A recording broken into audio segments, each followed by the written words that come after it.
that is what the system that I'll teach you helps you to achieve. So to start using the system, we have to understand that not all information is equal. In fact, I break down the information that I read into 5 different categories using the acronym PACER.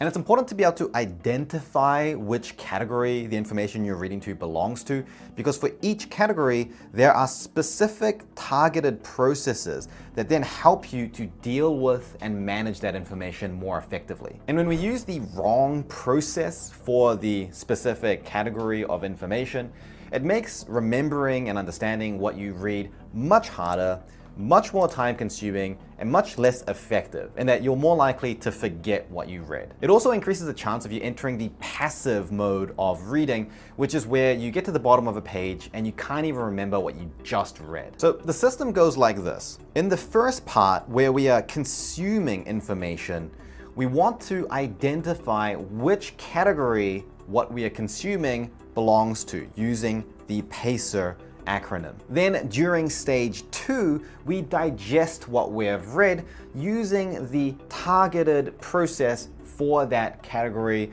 which takes the information and stores it in our long-term memory through the process called encoding. So let's go through PACER together so that you can accurately identify the category of information you're trying to remember. The P in PACER stands for procedural.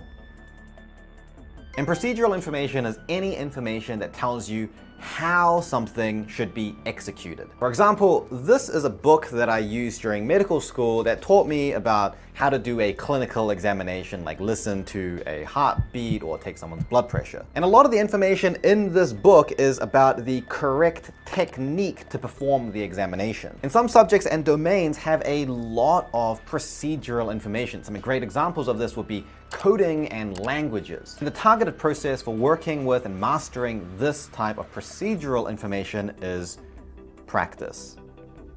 The key is that you want to apply procedural information in real life as early as possible. A lot of people will spend time to read it and memorize it and write lots of notes about it, and then a week or 2 later, they'll try to practice it.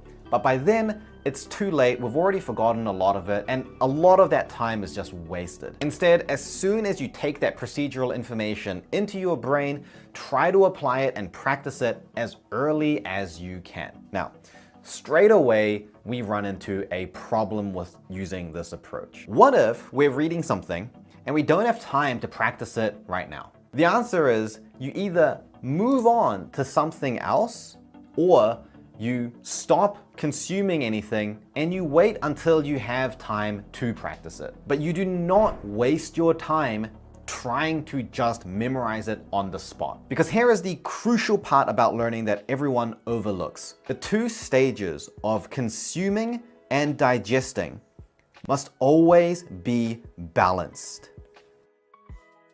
Everything you consume must be digested in order for you to retain and use it. Only when stage 1 is followed by stage 2 does learning actually occur. So if we're reading something and we don't have time to use the right process, like practice, then most people will say, oh, well, I don't have time right now. I'm just gonna get through as much of it as I can. And they spend more time reading and essentially just consuming more and more. But this is the learning equivalent of overeating. They haven't had a chance to digest it,